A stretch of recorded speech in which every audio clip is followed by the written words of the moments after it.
Halo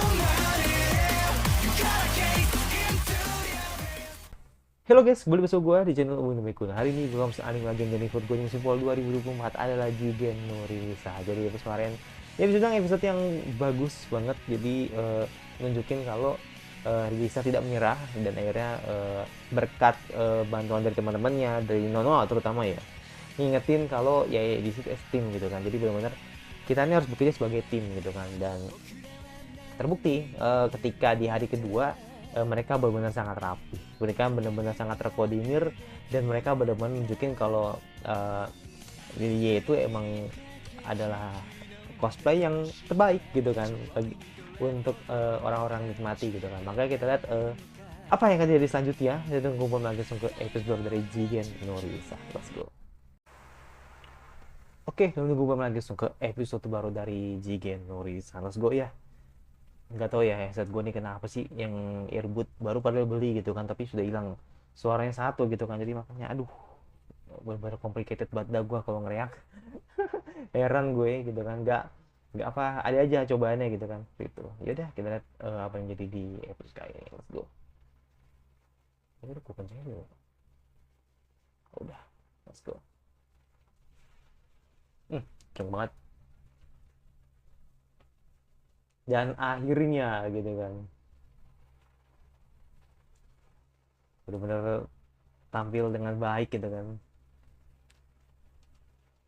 Apakah kamu ingin oh, nanya papanya.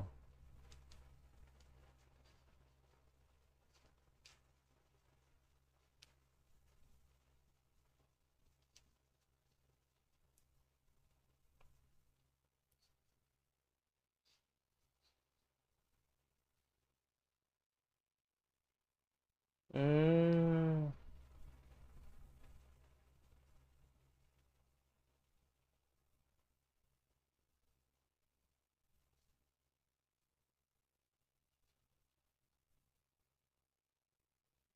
Oh, gitu kan. Hmm,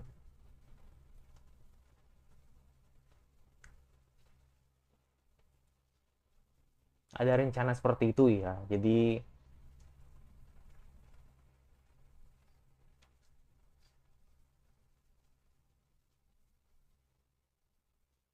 belum.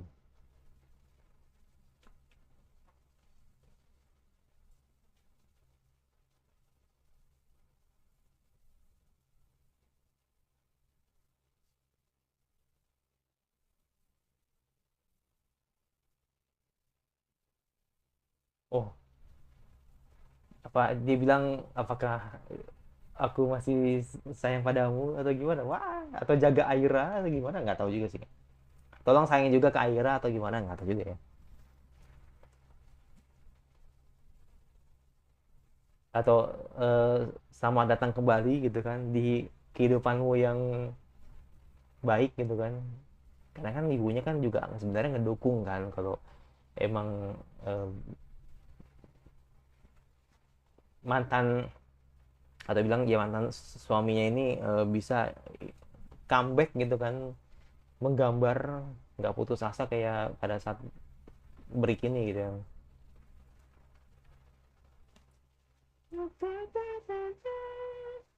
Mundo hanagate kurosa nezuke ni na.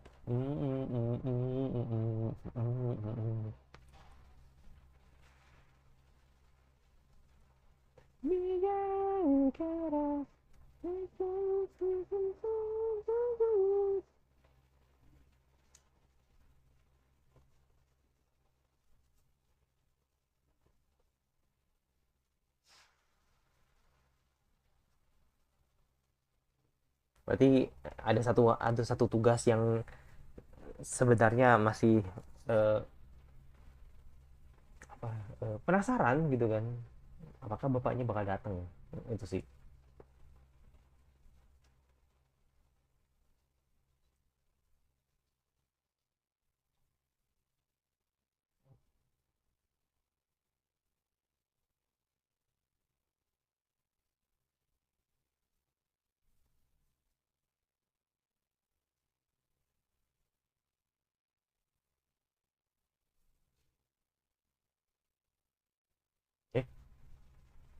Arya, Zoom, Ayo Arya.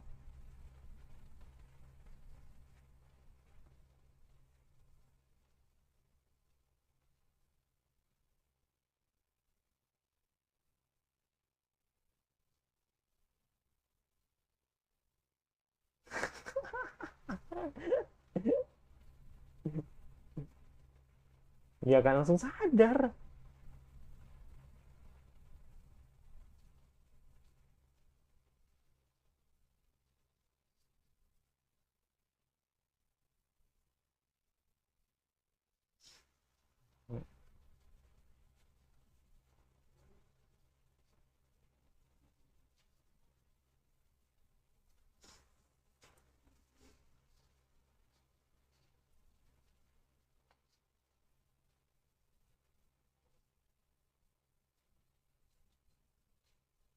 Hmm.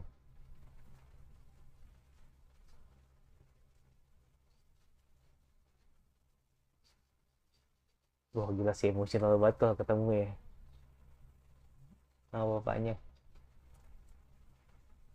Nah, Ariel yang digambar benar-benar jadi kenyataan gitu kan. Ngejar bapaknya dong. Semoga ketemu ya. Kalau benar-benar ketemu tuh hangat banget sih. Anjir foto si Dewa.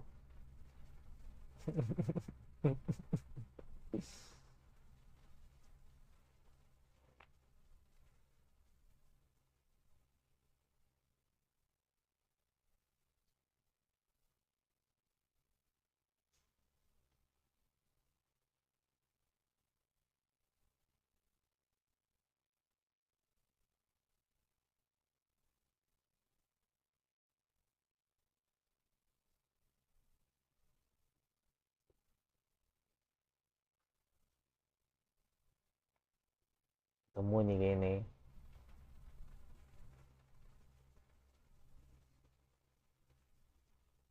Nah, iya ketemu anjir.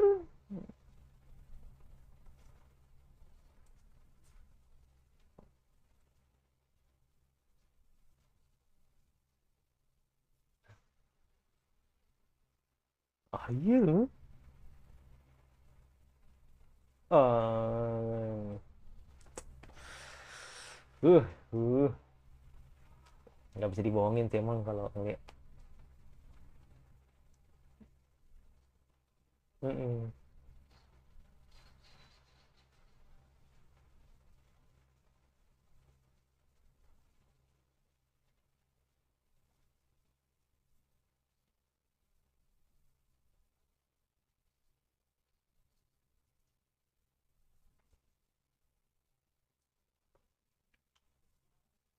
Justru kebalikannya.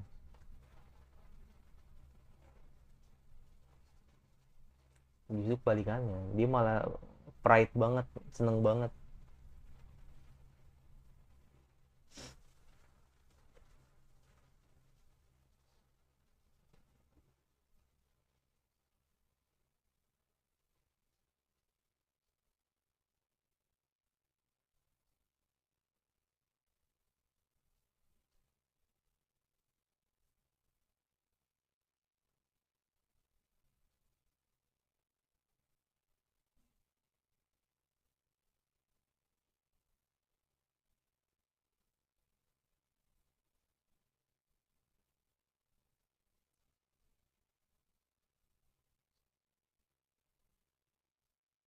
Oh tidak.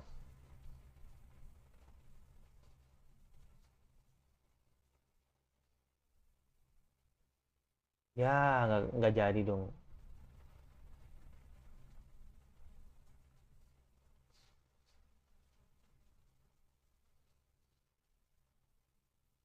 Ah nyadar nih, nyadar nih.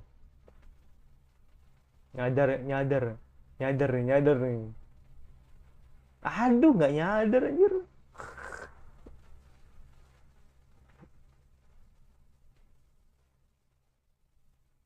Oh, oke. Arya yang nyadar. Arya nyadar, men.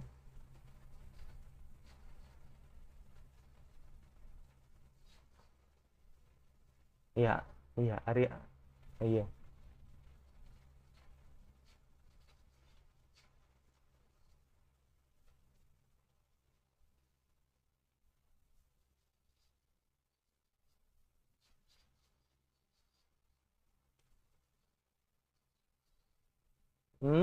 Oke.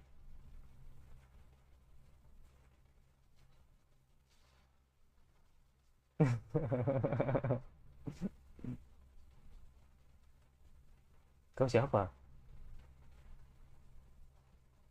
Oh iya, kamu siapa bener kan?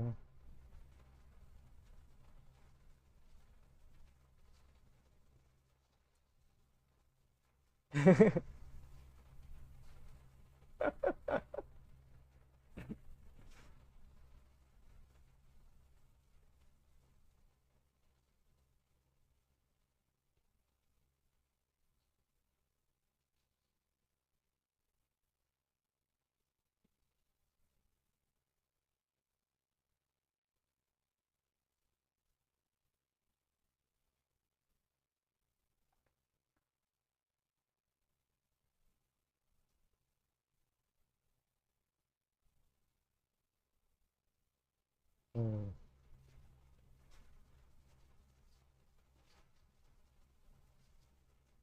hmm.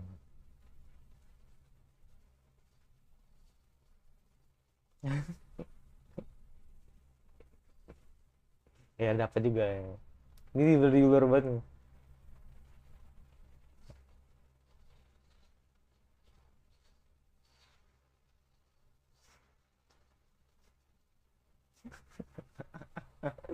Sampai nanti mereka mengejutkan Kiseki gitu kan.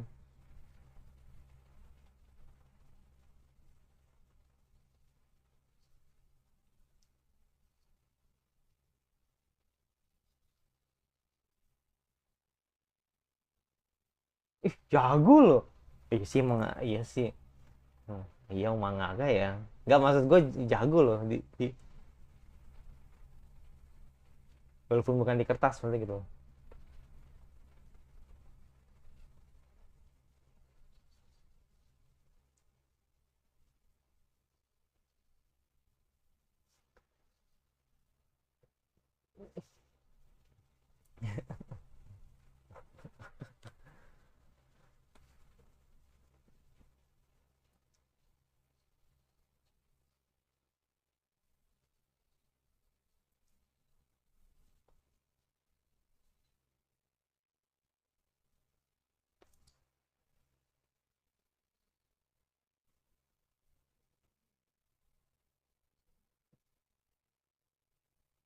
Ya, oke.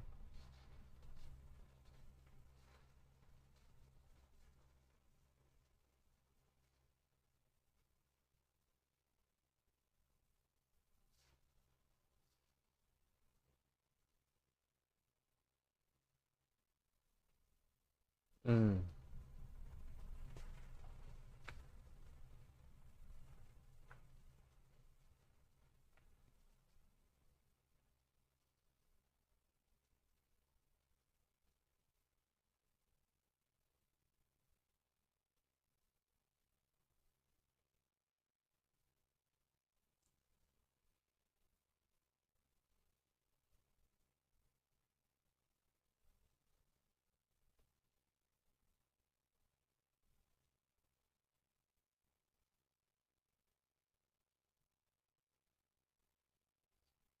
mm,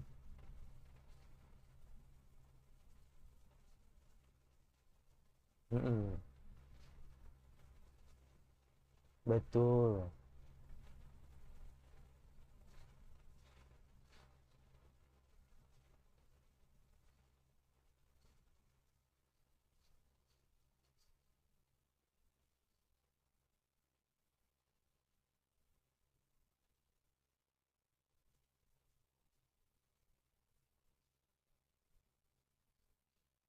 Oke.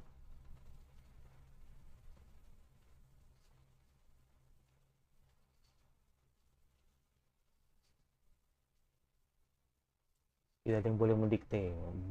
Atau berkomentar soal selera orang lain.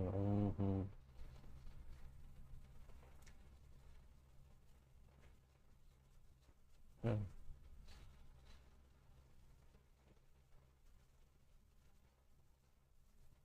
Iya.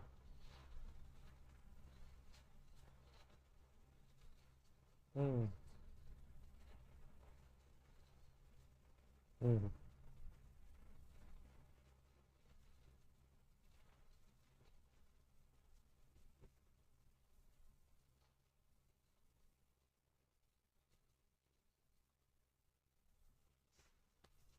Buset, emosional banget anjir. Gue beneran ngefeel banget Enoki bawain dialog ini anjir.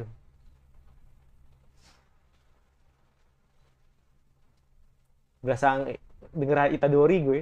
Itadori lagi ngeringik ya. Itu iya pada saat iya.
Hmm.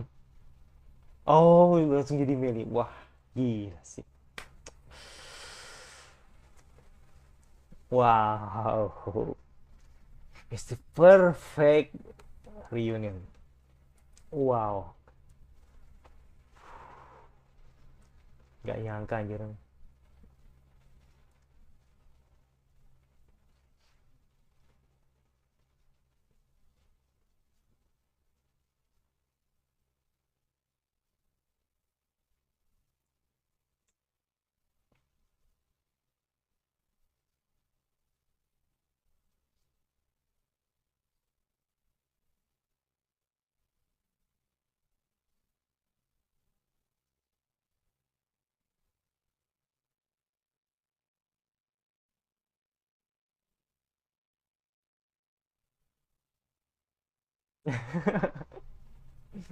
Anjir dia canggung gini. Hmm.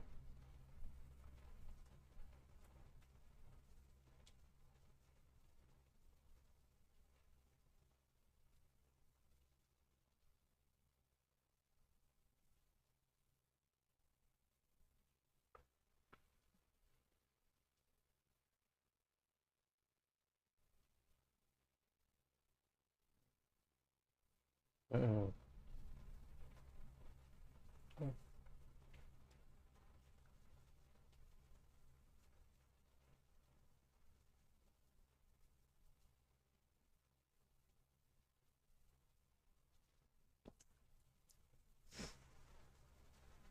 Oh deh.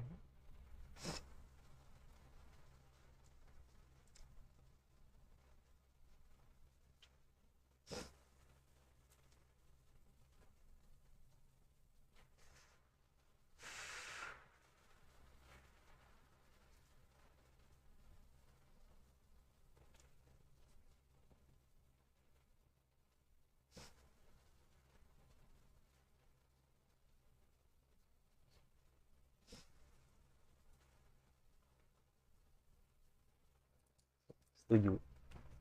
Perfect banget sih, perfect banget.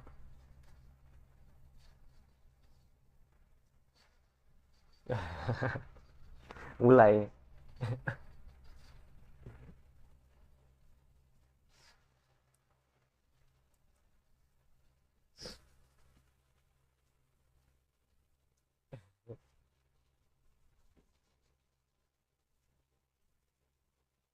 Oh, nice.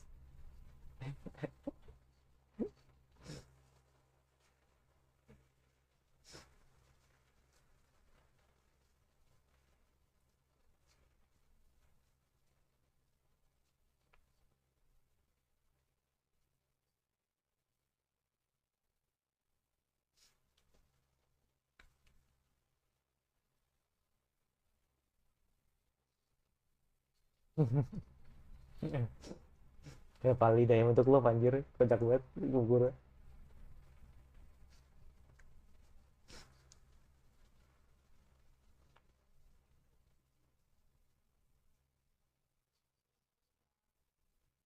Enggak, ingin memperpanjang kayaknya.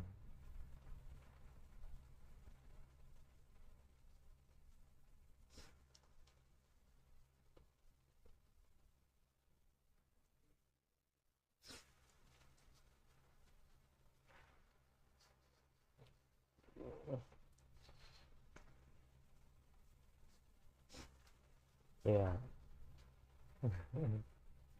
ya benar. Wah, langsung habis men.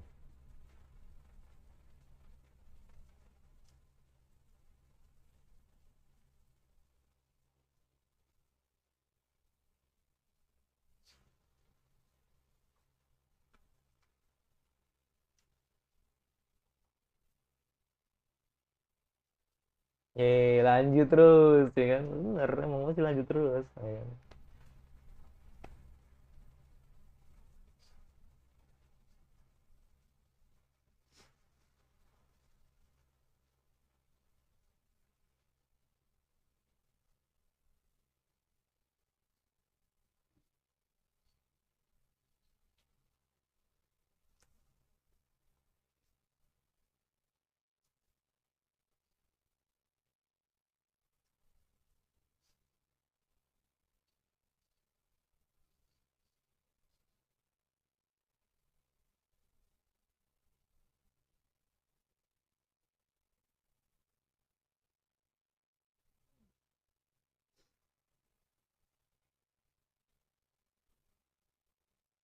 Rambut yang dibelikan oleh mama.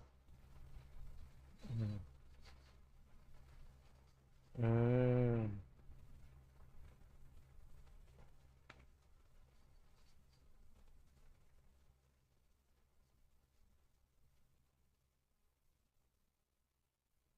Langsung masuk. Lucu banget tuh.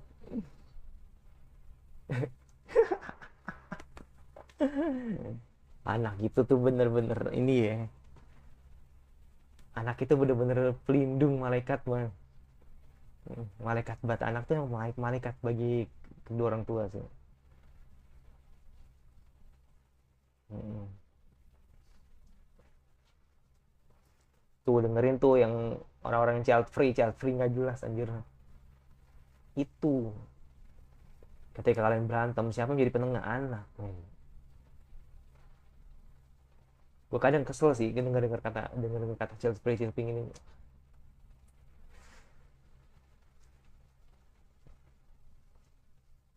Coba ini ah.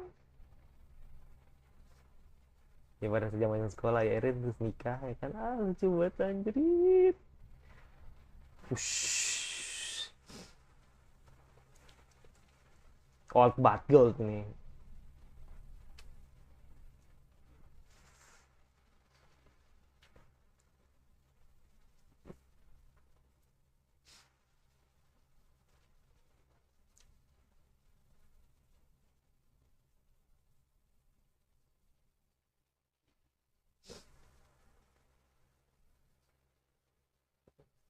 Ya,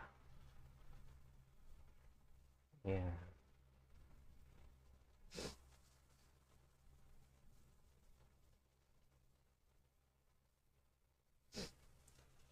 ya episode yang sangat the best. Jadi ya tetap ya gue udah nggak bisa nahan apa eh, kesedihan gue gitu kan, karena emang bener-bener ngena sih. Jadi ya sekali lagi akhirnya eh, Kiseki Sensei ini atau si Kisaki Sensei ini akhirnya berdamai gitu kan, berdamai dengan keadaannya gitu kan, yang dimana yang awalnya sangat pesimis gitu kan, yang sangat eh, apa ya, rasa tidak ingin melanjutkan karyanya gitu kan, karena dianggap sudah membawa masa lalu terhadap keluarganya ketika dia pisah dengan Arya dan ibunya gitu kan. Dan akhirnya dia nunjukin gitu kan bagaimana mereka tetap sayang dengan Kiseki, mereka tetap sayang dengan ayahnya gitu kan, dan tetap support ayahnya gitu kan. Dan terjadilah reuni yang sangat-sangat indah sekali gitu kan itu. Tapi ya tetap ya mungkin kalau menurut gue sih, kalau dari kacamata gue kayaknya sih emang mungkin hubungan baik ibunya atau bapaknya ini kayaknya tetap seperti ini aja gitu kan. Jadi nggak yang sampai jauh tapi nggak sampai yang dekat. Jadi artinya gue juga kurang yakin sih kalau misalkan bapaknya ini balik lagi ke rumah dengan keadaan yang harmoni gitu. Maksudnya dalam artian ya sebenarnya ibunya udah respect banget gitu kan dengan bapaknya, karena ngerasa bahwa bapaknya ini emang harus tetap percaya diri dengan membuat karya yang dia inginkan, seperti itu kan. Jadi makanya, jadi ya mungkin tersiratnya seperti itu. Tapi semoga eh, apa setidaknya lah gitu kan, semoga apa mereka bisa rujuk gitu kan, dan pastinya ya tetap bahagia atau menjadi keluarga bahagia pada umumnya, seperti itu kan. Kalau tadi dari kata-katanya tadi kan emang ini ya, emang apa udah pisah gitu kan, lama sih, udah 10 tahun gitu kan pisah gitu kan, tapi mereka berdua ini tidak memutuskan untuk mencari pasangan baru ya. Makanya kan akhirnya kan ketika uh, momen inilah gitu kan yang ditunggu gitu kan, dimana akhirnya ketika si Kiseki melihat bahwa ada Arya yang cosplay Melia, jadi akhirnya dia benar-benar sangat menghargai lah gitu kan. Anaknya sangat menghargai karya dari bapaknya, dan benar-benar nunjukin kalau karya bapaknya ini sangat luar biasa gitu kan. Makanya kan dia merepresentasikan dirinya sebagai Melia gitu. Dan itu sih jadi bener-bener emosional banget, apalagi tadi momen dimana si Okumura gitu kan. Ya gue ngerti sih, mungkin ini vibesnya agak mirip dengan si ini ya, si siapa namanya, si Itadori gitu kan, ketika dia apa ya, minta tolong sesuatu lah gitu, gue lupa maksudnya ya, bukan minta tolong sesuatu, yang ketika dia lagi teriak pada saat di Shibuya, itu tuh juga dapat banget sih momennya. Atau mungkin inilah yang gak usah jauh-jauh lah, itu Itadori itu terlalu jauh menurut gua. Inilah ketika momen Naoya ketika lagi mau apa ngomong dengan jujur dengan perasaannya kalau dia tuh cinta sama Saki-Saki. Nah itu tuh persis banget ya gitu. Jadi makanya emosional tuh dapet. Nah gue yang gue suka dari Enoki itu. Jadi dia eh, apa sangat menggebu-gebu banget. Makanya kan di sini kan gue menunjukin kalau dimana si Enoki ini benar-benar menunjukin apa perasaan dia gitu kan, ketika dia membawakan Okumura, dan akhirnya itu benar-benar berhasil banget sih. Jadi hebat bener, Enoki hebat banget deh. Jadi kayak gue bener mengingatkan gue ketika si Enoki cosplay atau Enoki membawa karakter si Naoya gitu, kurang lebih mirip lah dengan dialognya tadi lah gitu kan, yang menggebu-gebu banget gitu. Dan yang terakhir, akhirnya ketika tahu Kiseki sempat bilang kalau dia akan mencoba untuk memutuskan lah gitu kan, apakah manganya tetap jalan atau hiatus gitu kan, manganya tetap jalan atau stop gitu kan, tetap apa stop gitu kan di volume volume yang dia tentukan gitu. Karena kan yang menentukan dia tamat mangganya kan itu kan dia kan. Jadi artinya kalau misalkan emang nanti eh, manganya tetap jalan, terus penjualannya juga oke gitu kan. Ya, kenapa nggak lanjut gitu kan. Jadi makanya di sini kan yang membuat akhirnya eh, dia tetap menjalankan atau bisa bilang meneruskan manga ini kan karena emang dari semangatnya mereka gitu kan, dari semangatnya dia dan kawan-kawan seperti itu.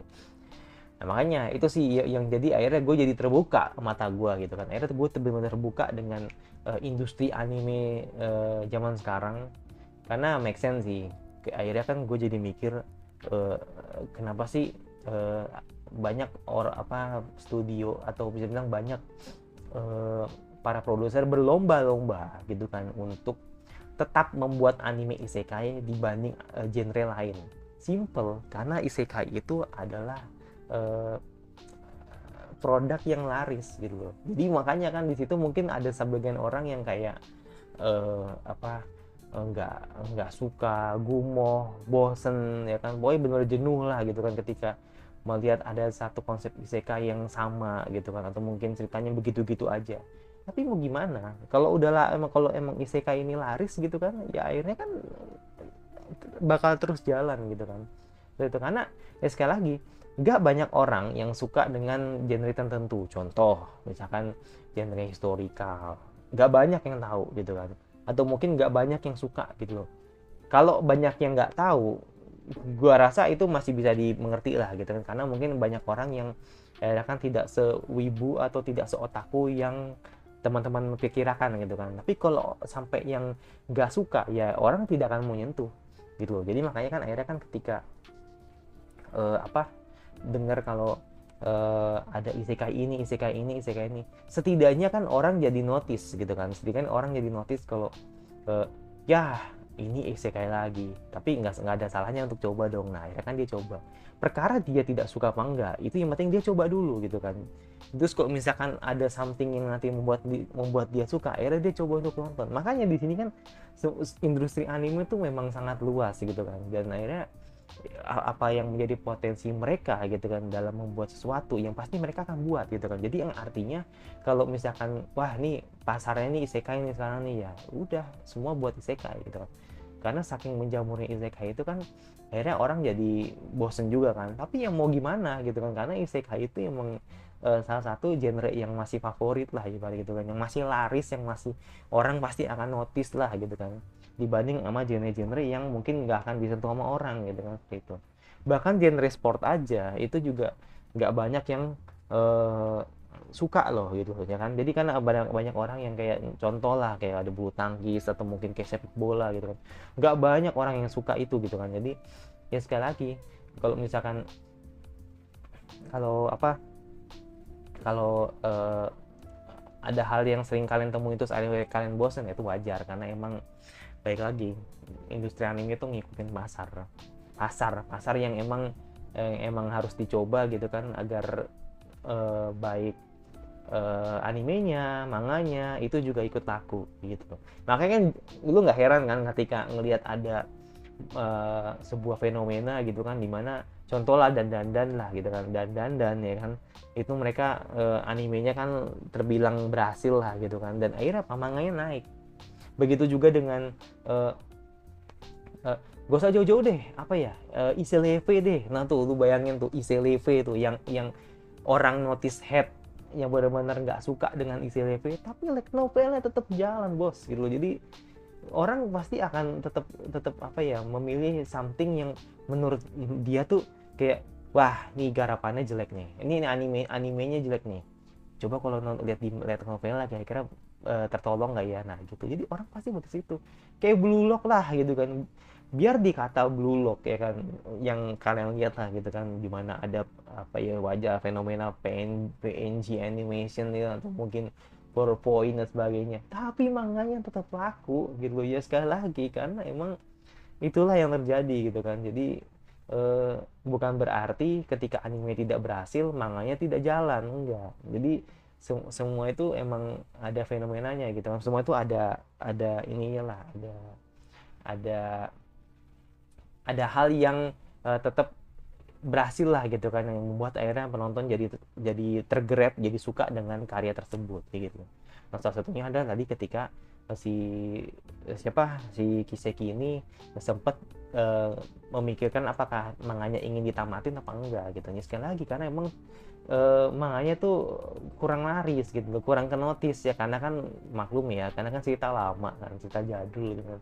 Ini orang tidak akan notice gitu kan untuk tertarik dengan cerita jadul. Makanya kan akhirnya kan Lilie itu kan benar-benar naikin nama ya, naikin namanya judul anime itu, sorry, judul manga itu gitu kan, yang akhirnya eh, pasti otomatis sih kan karya-karya yang dibuat sama Kiseki ini bakal naik lagi. Nah gitu, jadi artinya secara nggak langsung Lydia itu sebagai pemasaran men, sebagai marketing yang benar-benar sangat-sangat pas gitu kan, secara tidak langsung gitu kan, agar membuat penjualan manganya Kiseki ini tetap jalan. Nah, itu jadi makanya ya kalau gue bisa bilang sih berterima kasih lah gitu kan kepada eh, Risa juga gitu kan, yang dimana representasi dia terhadap Lilie benar-benar sangat tinggi banget gitu kan, dan didukung dengan semangatnya bapaknya si Arya gitu kan, si Kiseki, yang membuat akhirnya manganya akan tetap terus jalan gitu. Jadi semua saling bersinkronisasi gitu ya, bener-bener bagus banget sih, bener sumpah. Ini ceritanya nih udah melebihi ekspektasi gue sih. Kalau lu masih ingat di awal-awal ketika gue buat video ini, atau di video summer lah, ini kan core 2 ya, sorry, ini core 2. Ketika di core 1 deh, gue sempat gak expect kalau cerita ini bakal seperti ini gitu kan. Gue pikir bakal biasa aja gitu kan, mungkin bakal seperti main dress up darling gitu kan, atau mungkin anime cosplay pada umumnya. Tapi ceritanya bos, gila loh, ceritanya bener-bener kena banget sih. Jadi kayak bener-bener soul banget lah gitu kan. Jadi kayak nunjukin bagaimana keresahan, eh, bagaimana ketika seseorang sempat menyerah dan akhirnya dia bangkit lagi, terus dia menunjukkan bagaimana rasa kecintaannya terhadap karakter. Itu bener-bener ngena banget lah di anime Jigen no Rinsa. Jadi kayak gue bener-bener ngingetin kayak Seiyu Radio ya, adalah gitu, ada bau-baunya kayak Seiyu Radio dan Oshinoko gitu. Jadi makanya di situ kedua judul ini nih benar-benar kayak benar-benar melihat bagaimana gue di Jigen no Rinsa itu benar-benar ada di situ gitu. Jadi kayak nunjukin kalau kedua judul itu ada di Jigen no Rinsa gitu, yang dimana industri industri manga itu, atau bisa dibilang ya dalam sebuah fenomena yang dimana manga itu laku atau tidak, manga itu masih dibaca apa enggak gitu kan, itu ada di sini seperti itu. Jadi ya complicated banget lah, bener gue suka banget dengan mereka ngebungkus cerita ini dengan baik gitu ya, gue bener top banget. Sorry ya kalau gue agak belibet lah gitu kan, tapi emang bener-bener gue ya suka gitu dengan cerita ini, bener suka banget. Makanya gue nggak menutup kemungkinan andai kata kalau ini akan terus bagus sampai end, mungkin tidak mungkin kan untuk expose gua gitu kan di Jigen no Rinsa gitu, tapi let's see gitu kan, kita lihat nanti sampai akhir seperti apa. Jadi itu, jadi gua yang pasti jangan lupa subscribe, sementara kira anime apa lagi yang kalian ingin terus gua bahas, yang itu suka, kalau suka tinggal di like aja, jangan lupa notifikasi agar dulu tidak ngeri gua, dan sampai bertemu lagi di anime gue.